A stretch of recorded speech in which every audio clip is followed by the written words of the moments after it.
Et bonjour à vous, j'espère que vous allez bien.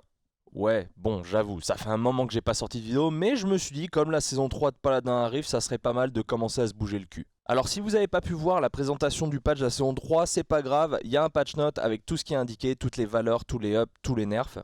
Mais je vous avoue que c'est un peu long, donc je me suis dit on va faire des petits formats vidéo pour vous expliquer très rapidement et vous résumer tout ça. Alors pour vous faire très simple, tous les champions changent, que ça soit des valeurs de cartes modifiées ou des nerfs tout simplement. Mais il y a également d'autres éléments du jeu qui vont avoir leur importance et dont on va parler aujourd'hui. Du coup pour cette première vidéo, on va parler de l'équilibrage sur la boutique des objets. Le premier point qui est super important qui va changer par rapport à la saison 2, c'est que en saison 2, eh bien vous commencez avec 400 crédits et en saison 3, vous allez commencer avec 450 crédits. Alors attendez, je vous vois déjà venir du genre ouais mais l'Unium, 50 crédits en plus, on s'en foutrait pas un petit peu? Ma première réponse aurait été ouais ça m'en touche une sans bouger l'autre, mais attendez.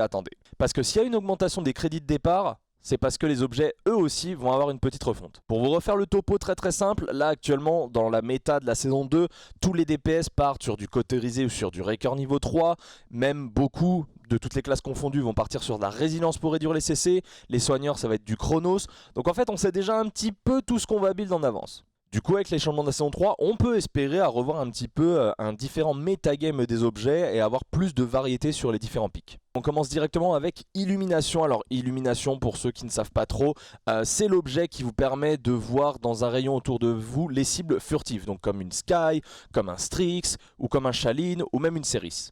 Eh bien cet objet reçoit un nerf puisque le bonus de perception des unités invisibles, eh bien il passe de 20-40-60 à 15-30-45. Qu'est-ce que ça veut dire? Eh ben, tout simplement qu'une Sky sera peut-être un petit peu plus viable en early et qu'il faudra rush Illumination 2 pour que ça soit plus efficace, voire même Illumination 3, contrairement à avant. On passe maintenant à Résilience. Résilience, un objet qui est énormément fait, un objet qui va vous permettre de réduire la durée des contrôles. Alors ça peut être un stun d'un ulti d'Inara, ça peut être le grab de Khan Ultimate, ça peut être le stun d'une Grumpy Bomb de Bomb King. Et bien figurez-vous que la réduction des contrôles qui était de 30, 60, 90 va passer maintenant à 20, 40 et 60. Ah oui, c'est plutôt costaud hein. Mais c'est pas le seul changement puisque avant le prix était de 250, 500, 750 crédits et maintenant ça va passer à 200, 400 et 600 crédits. Alors oui, c'est un très gros nerf puisqu'on passe de 90 à 60 si on compare les deux saisons. Là les CC vont être beaucoup plus effectifs même si on a résilience niveau 3. Et c'était un petit peu ça le problème je pense en saison 2 parce que c'est vrai que si tout le monde a résilience 3, eh bien, il y avait certaines compétences qui passaient un petit peu à la trappe, qui faisaient quasiment pas de dégâts, qui étaient là pour appliquer du CC et qui ne le faisaient tout simplement pas. Ouais, j'aime bien ce changement. On passe maintenant à Cavalier, Cavalier qui vous permet de vous déplacer plus vite en monture. Et là, c'est juste une diminution du prix qui passe de 300, 600, 900 crédits à 200, 400 et 600 crédits.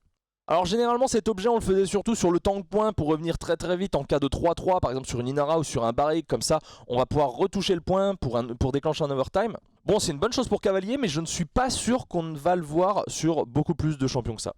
Parce que oui, se déplacer plus vite en monture, c'est très intéressant, même pour un flank, pour aller plus vite sur le flank, en début de rune, ou pour aller vite déclencher un overtime comme un tank s'il est déjà mort, ça peut être intéressant. Mais est-ce qu'on va prendre ça plutôt qu'un cautérisé, ou plutôt qu'un chronos peut-être, dont on parlera un petit peu plus tard? Ça, je sais pas.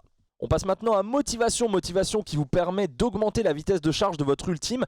Eh bien les valeurs changent puisqu'on passe de 15, 30, 45% à 10, 20 et 30%. Et en plus de cela, le prix diminue, on passe de 300, 600, 900 crédits à 250, 500 et 750 crédits. Ça aussi ça fait plutôt mal comme nerf, un petit peu à la manière de résilience. Motivation c'est un item qu'on prenait beaucoup sur pas mal de classes, par exemple sur des supports en second item après un chronos ou même en premier item sur certains supports qui sont assez early pour avoir l'ultimate très rapidement. Et bien là les 30% je pense qu'ils vont se faire ressentir même si la carte, l'item en lui-même sera toujours très fort, ça lui fait du bien. Je pense que c'est nécessaire parce qu'il y a certains ultis ou certains personnages qui chargeaient beaucoup trop vite leur ultimate, donc là ça va un petit peu réduire cet écart. On passe maintenant à Agile qui vous permet de vous déplacer plus rapidement à pied tout simplement et les valeurs changent puisqu'on passe de 10, 20, 30% à 7, 14 et 21%. Et tout comme motivation, il y a une diminution du prix entre 300, 600, 900 crédits et maintenant ce sera 150, 300 et 450 crédits. Alors là, même si la diminution du bonus de vitesse est nerf, hein, puisqu'on passe de 30% à 21% au niveau 3, le prix, il est vraiment diminué énormément. Et c'est peut-être ce qui va nous permettre de le faire acheter. Il va falloir voir s'il y a une grosse différence dans les valeurs. Mais là, honnêtement, on réduit de moitié le prix. Agile, généralement, on l'utilisait sur, par exemple, des supports comme Ceris qui n'avaient pas forcément besoin de Chronos, ou même sur des flanks, des fois, pour se repositionner un petit peu mieux ou pour aller beaucoup plus vite vers la ligne d'arrière. Je pense pas qu'on verra ça sur des tanks, alors après, la saison n'a pas encore commencé donc je peux me tromper, mais le changement a l'air pas dégueulasse du tout. Là, les main supports, ça va vous faire plaisir puisque Chronos voit son prix diminuer de 400, 800, 1200 à 300, 600, 900. Petit rappel, Chronos, ça vous permet tout simplement de réduire le temps de recharge de vos compétences. Alors oui, je dis les supports parce que généralement ça va plus être sur un Damba, sur un Genos ou sur des champions comme ça que ça va être pris. Mais ça peut arriver par exemple sur un Torvald, même si on le voit un petit peu moins, qu'on voit cet item.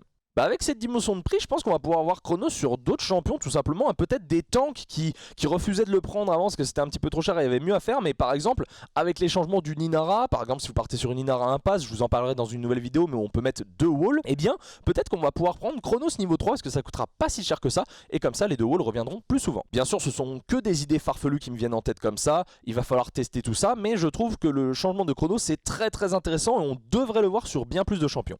Alors là attention, on passe au trio d'objets offensifs qui est le plus touché sur ce patch. On commence tout d'abord avec Bulldozer, Bulldozer qui vous permet d'infliger plus de dégâts à tout ce qui est déployable. Alors qu'est-ce qu'un déployable? Un déployable ça va être le Dragon d'Imani, ça va être Luna, le pet de Hayo, ça va être un wall de Inara, ça va être les tourelles de Barrick, ça va être les illusions d'Ying. Et on a donc là un énorme nerf puisque le bonus des dégâts passe de 50, 100, 150% à 20, 40, 60%. Ça paraît énorme comme nerf, alors oui c'est un bon nerf, mais il faut comprendre que par exemple les déployables, par exemple le mur de Inara voit ses points de vie réduits aussi, donc ça s'adapte un petit peu pour que l'objet soit toujours efficace. Ce qui est bien c'est que ça va permettre par exemple à une Luna qui va capturer un point de pas se faire one shot par un tir de Barrick dès qu'il aura Bulldozer niveau 3. Parce que oui la mécanique du personnage est très intéressante mais bon si on la counter avec un seul objet niveau 3 ça devient assez difficile de pouvoir le sortir. Le second objet c'est Broyeur, ça vous permet d'avoir un bonus de dégâts sur les boucliers, donc le bouclier de Fernando, le bouclier de Khan, le bouclier de Torvald. Et là on a encore un plus gros nerf puisqu'on passe de 75, 150 et 225% de dégâts supplémentaires à 20, 40, 60%.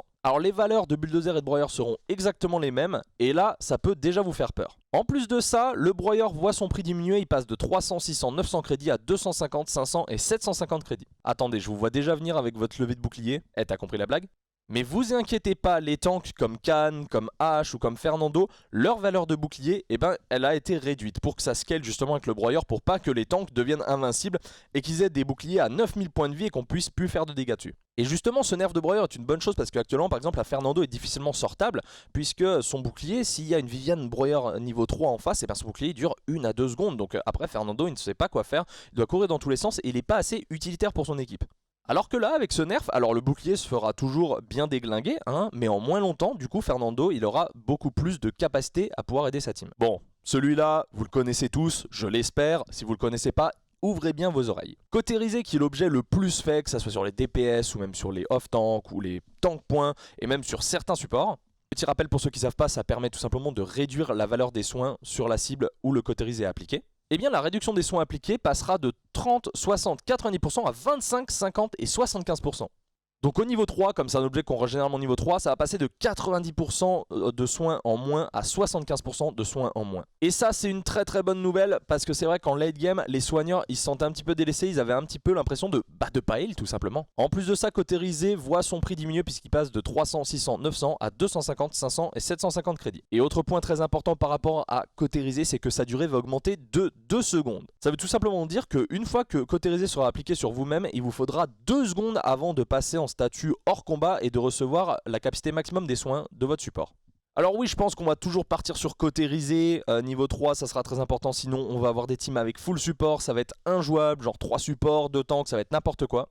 Et du coup pour les DPS il faudra toujours rusher Cautérisé. Alors oui, ça fait très plaisir aux joueurs de support, sachant que le Cautérisé va avoir une moins grosse valeur, mais ne l'oubliez pas non plus, c'est comme les shields, la valeur des shields, la valeur des soins a été revue également pour chaque champion. Mais c'est juste que grâce à ça, on aura l'impression d'être beaucoup plus utile en late game en support quand il y aura des Cautérisés niveau 3 en face. Et ce changement il va être super intéressant parce qu'avec l'augmentation de la durée de 2 secondes, il va falloir que les tanks ou même les supports arrivent à mieux jouer pour pouvoir sortir hors de combat, pour que les soigneurs heal d'une meilleure valeur. Donc honnêtement, ça va être pas mal de changements, mais ça va être super. Un petit peu en rapport avec Cautérisé, on parle de revivifier qui vous permet d'augmenter la valeur des soins reçus de 10, 20, 30%, mais maintenant ça sera 5, 10 et 15%. Son prix se voit diminuer également, on passe de 200, 400, 600 à 150, 300, 450. C'est un petit peu ce que je vous disais avec Cautérisé et la valeur des soins qui était réduite. On réduit également revivifier parce que sinon après, ceux qui vont prendre revivifier, notamment les tanks, eh bien ils vont être quasiment intombables et ça sera pas très marrant. Et on passe au dernier item, Vétéran, qui vous permet d'augmenter les soins reçus hors de combat de 4, 8 à 12%, passe maintenant à 5, 10 et 15%.